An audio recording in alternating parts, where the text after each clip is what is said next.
Okay, just split it up. Deflected!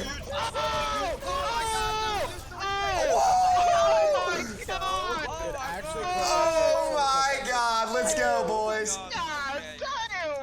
The DPS role in Overwatch historically has been the big star role, right? Like, you've seen players like Pine dominate in the Overwatch League, where everybody looked up to these all-star players and said, I want to play like them. It's always considered to be the star. However, in Overwatch 2, is that true? Today, we're going to be comparing the state of DPS of Overwatch 2 to Overwatch 1 and trying to decide which one is better. To be honest, I haven't made up my final decision on it, so I'll leave it to you guys in the comment section to tell me what you all think and what your opinion is about playing DPS and the state of DPS in Overwatch 2. So without waiting any longer, let's get right into the action here and start talking about some of the pros and cons of DPS, and let's start it out with some of the positives. One thing, guys, before I break this down, I forgot something in this video, and I want to know what the comments think about it. I think there are less big games for DPS players in Overwatch 2. One of the most fun things and rewarding things about playing DPS in Overwatch 1 is that when you had that big pop-off game, you put up an insane stat line. You could have like 60, 70 limbs and like 20,000 damage. You never see those like big pop-off games in Overwatch 2. I think the ceiling for when you get those big, oh my god, I hit a 6-man nanoblade or a 5-man kill headshot as Hanzo. Like, those big moments aren't as big, and I don't feel as rewarded at the ceiling of DPS when I make the big play in Overwatch 2 than when I did in Overwatch 1. And I think that's just because of one less player, but I wanted to add that in there. I forgot to add that. So yeah, let's get right into the video. Sorry about that, guys. I would say the most positive thing about playing DPS in Overwatch 2 is that it's generally easier to access space. So if you played a hero that really relied on dominating lanes or long lines of sights, it's much harder to contest you from actually getting value on those angles. For example, Widowmaker was super annoying to play against. Same with Hanzo, who Hanzo's been nerfed repeatedly, because with one less tank in the game, the amount of space that the enemy team can hold from you is much more limited, meaning that you can flank and take more aggressive angles without any risk of being punished at the skill floor. It's much easier to take these risks and actually look to take duels on the sides of the map. You could argue that feels better as a player. However, for some heroes, that definitely made them lose out, but generally speaking, it feels nice to be able to walk around the map, right? I think that people could say that. However, that being said, you go on the off angle to take these duels, and let's talk a little bit about, can you get value from these duels, right? So let's break down some numbers real quick. In Overwatch 2, getting an elimination is worth more than it was in Overwatch 1, because a player in Overwatch 2 makes up for 20% of your team, while in Overwatch 1, one player was 16.66666 repeated of your team. So technically, that kill is worth 4% more. I'm not sure if you can really accurately measure how much more that kill is worth, but from a statistical standpoint, that kill would be worth slightly more in this game. So you would say, oh, well, getting kills as DPS is worth more in this game, therefore DPS is better in Overwatch 2. But I'd tell you to hold on there for a second and really think about this. So while, yes, that individual kill might be worth more, as a DPS player in Overwatch 2, you don't get that kill as often, and the duels you take are much harder to actually execute on and get a kill on, because of how much stronger abilities are and how much tankier tanks are. So let's look back to Overwatch 1 and talk about playing DPS in Overwatch 1. Tanks in general had worse abilities. For example, Diva DM is now 4 seconds long in duration. It wasn't that long in Overwatch 1, and tanks were generally more killable. Diva was generally more killable because she had less health as well as less DM, which meant when she made a mistake, you as a DPS player did a much better job of killing her, right? It was much easier to get that kill.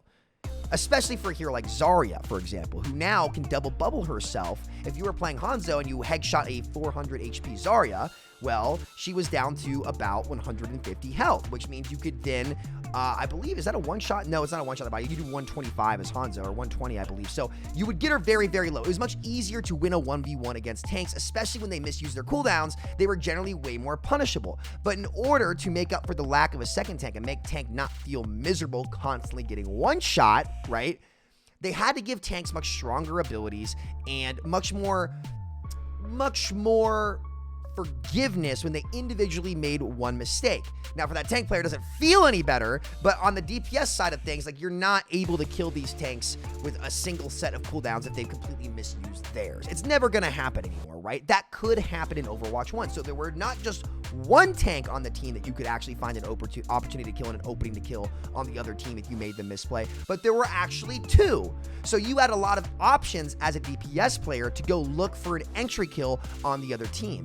Nowadays, especially when you're up against an Orisa or a Maktra or a Mauga, right? I probably pronounced his name wrong. I'm sorry. There's no chance as a DPS player you're ever going to kill those heroes consistently. So that opportunity to entry kill has been taken away or drastically diminished in Overwatch 2 for the DPS role. Okay. Let's say that in Overwatch 2, there are less ways, it's much hard, there are less ways to consistently open up the fight and win as a DPS hero, right? Okay, so you can't kill the tank, what are your options? Okay, well the best option is to kill a support. Let's break down the difference in dueling DPS or dueling supports as DPS at Overwatch 2 compared to Overwatch 1. And this is where this conversation takes a very interesting turn. So how does the duel versus supports fare in Overwatch 2 for DPS? Well, let's start out with the obvious. Supports have stronger abilities in this game. In 5v5 in Overwatch 2, the supports were all given much stronger abilities. Let's go one by one. Baptiste, right? Baptiste's shift got buffed massively to where if you or any target around the Baptiste, it doesn't even have to be him, is under half health and he uses a shift, instead of it being a slow heal over time, every time, it now burst heals almost half their health, especially if they're a squishy, right? So dueling the Bap in the one-on-one is harder. He still has his drone. I think his damage got buffed at one point in Overwatch 2, so he's objectively a stronger individual hero if you are 1v1ing him in this game, right? All right, let's forget Bap. Let's take a look at Brigitte. While she did lose her stun, her shield bash now does 50 damage, allowing her to quickly combo more targets. The bash distance is longer, meaning she's more of a threat from range, which was her weakness, quote unquote, in Overwatch 1. Inspire now procs off the shield bash, right? Whip shot's damage did get buffed, but I think they did revert that. So Brig, give or take, got some more tools to take the duel, but we'll call her neutral because the bash was really, really strong in Overwatch 1, but her packs are also much better in this game. Burst healing 25 health when you first pack someone was a massive, massive buff, and Brig actually was the best performing support last season. So Brig really was a lot better last season. She did get a pretty big buff. Okay, well, what about a hero that you don't really have to do? What about Mercy, right? What could be wrong with Mercy? And I'm not saying this should get changed before the Mercy mains freak out, but I think they can all acknowledge this. Now, Mercy got a new passive on top of the support passive, which we'll talk about later, that lets her heal from damage that she's healing. In Overwatch 1, if you tagged Mercy with any damage, it could be a pellet from Tracer across the map, you stopped her ability to regen and she had to get healed by her other support because good Mercy players had to intentionally not take damage in order to start their regen. So they had to be much more careful about their actual positioning. Now, Mercy's super jump is accessible at her skill floor by pressing one button with control. They made it so much easier to use, right? Her boost mechanic, where the distance she can cover, I believe, is a little bit greater. And now she doesn't have to worry about completely hiding and not taking damage at all to start her regen because the support passive will do it for her and she can heal just from healing a target as well. So I would say that Mercy's a lot tankier in the actual fight, right? So it's much harder to kill a Mercy in this game, in my opinion, right? Especially with GA being what it is and the more accessible super jumps, right? Okay, I'm not saying that should get changed, Mercy players. Don't freak out, okay? What about Zenyatta? Well, Zenyatta is now 225 HP with CC on his kit. So now he can CC you in the one-on-one and he has more health. And I believe he has 5 more orb slots. So Zen is even stronger in this game as well. Okay, so now that you've gone down the support list, those are the supports from Overwatch 1. Lucio's tends to be a little bit of a middle of the ground. Moira can jump with Fade now, right? She stacks really well with the support passive. I think she maybe had one other change to build. I think her damage orb now builds her healing as well. So, like, you know, overall, like, she's generally gotten more positive changes. Support as a role has been collectively buffed. Okay, well, let's look at new heroes. Kiriko, oh, wait a minute, is the best duelist in one-on-ones in the game. She can 2-tap you as a DPS, has a get-out-of-jail-free card with her teleport that cleanses her, and an immortality that heals 80 health, and cleanses all negative status effects. So 1v1ing Akiri, you'll never win that on the first try. You have to force the Suzu first, and she can just TP and go wherever she wants, and she can 2-tap you. Okay, so Kiriko's not easier to duel. Well, what about Ana? Ana's gotten some pretty steady nerfs. especially when sleeping a tank. So there's only really been a couple heroes that have really gotten changed in the support role that are like objectively worse. For the most part, supports are stronger in this game, clearly in duels and one-on-ones and situations where you're chasing kills than they were in Overwatch 2. That's not to mention the more immortalities with things like Lifeweaver that made healing targets much easier without having to aim, and Life Grip that can pull them across the map. So the denial abilities are easier to use in this game. Healing itself is stronger in this game, making it harder for DPS to actually secure the kill in the one-on-one. So in order to actually secure the kill on the squishy as a DPS hero in Overwatch 2, you have to do more than you did in Overwatch 1 in a one-on-one.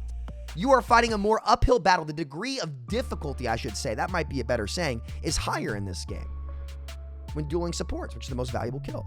Okay, so dueling supports is not optimal anymore either. Where does that leave your options, right?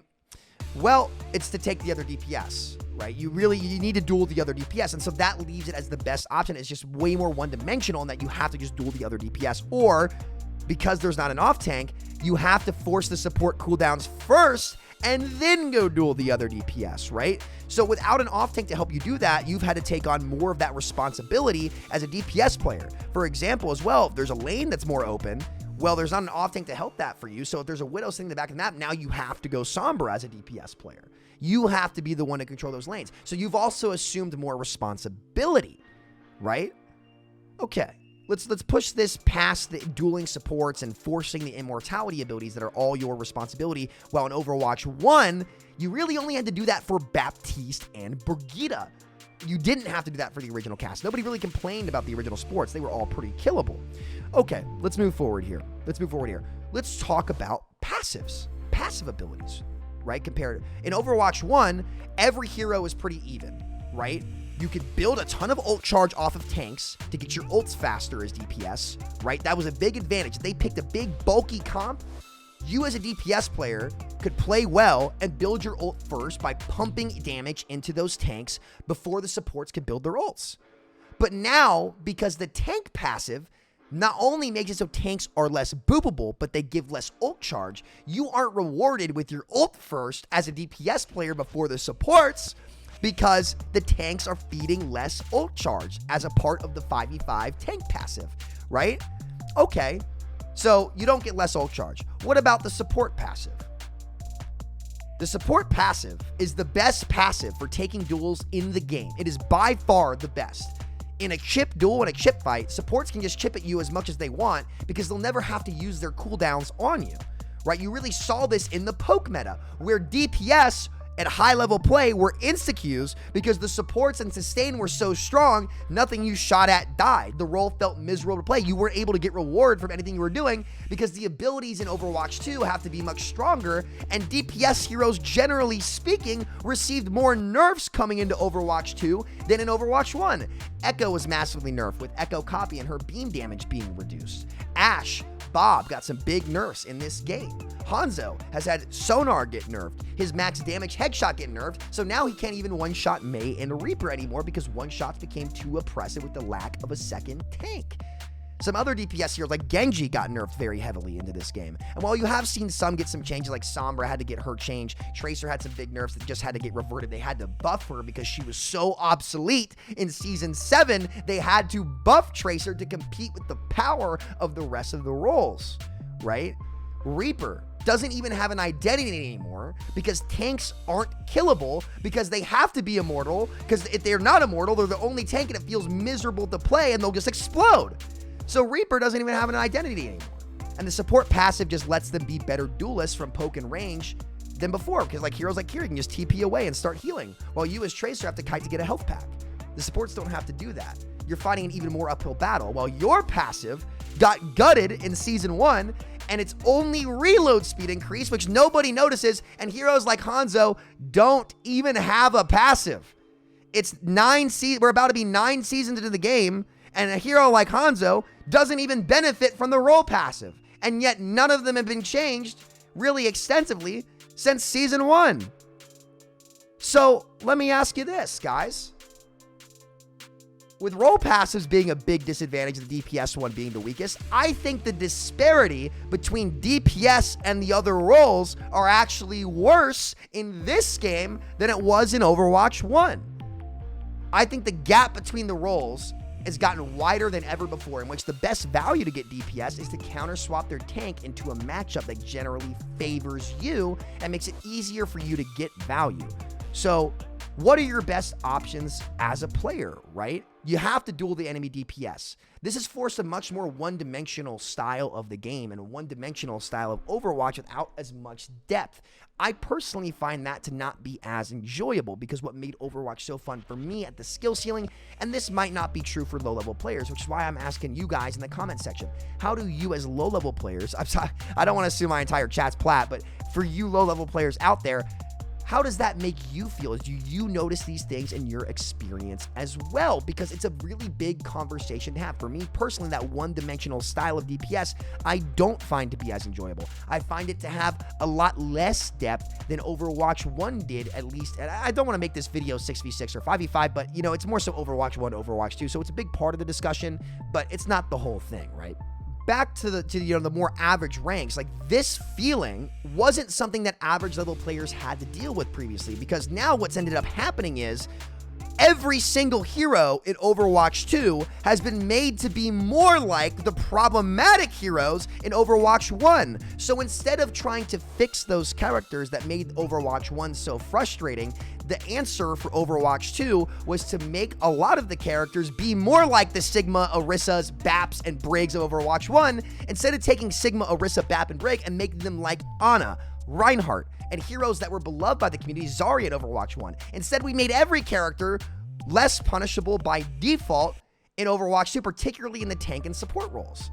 That makes playing DPS less fun and less immersive, in my opinion, when everything at its base is just better and there's less counterplay and less options for you as a player to go get value. You see more override abilities that deny DPS value no matter what on their first engage. That's not better for DPS players, in my opinion. That leaves me at my conclusion for today's video, in that DPS is actually worse compared to the other roles in Overwatch 2 than it was in Overwatch 1, due to less opportunity to actually get final blows on the map, in that you can't really kill the tanks as much anymore, and the supports are all way tankier with stronger abilities, especially in the one-on-one, right? It's much more of an uphill battle. Your passive is just so much worse than everyone else's, and you really, it's not really up for debate at this point, right? It's not, you aren't gonna have fights where you're getting your ult first as consistently, because the tanks are giving less ult charge in general across the board, and most of the things you do will just be overridden anyway. It just makes for a less fun, more frustrating experience of feeling like you're completely worthless. And guess what? The queue times in Season 7 really proved that. Never once in Overwatch's history, right, have we ever seen DPS queue times be instant. If you told us in 2020 that we would see a day where DPS queue times were instant, usually we'd celebrate. But the reality is, it's kind of for all the wrong reasons, or it was for all the wrong reasons, because it just made the role obsolete. And I would say because of that, the proof is really kind of in the pudding, and the players have spoken, in that people refused to play DPS last season, and they did get a little bit better when Mauga was out, but that's because nobody wanted to play tank, because Mauga was just pay to win. You had Metro getting rank 6, which, by the way, the next style of video like this come out is going to be analyzing the tank role. We'll leave the best for last in support. So guys, what do you think down in the comments? Do you think that people not queuing DPS with everything that I just kind of listed out here proves that DPS is less fun to play and people don't enjoy it as much in Overwatch 2 than Overwatch 1? Or do you think the opposite is true, that DPS is more fun to play in Overwatch 2? I would go as far as to say that the results kind of spoke for themselves, in that, look, people didn't play the role. Especially last season, they didn't play the role. It speaks for itself, right? The results are there. But you guys let me know what you think. Thank you so much for watching. I'll see you guys next time. Take care. Peace out. See you later.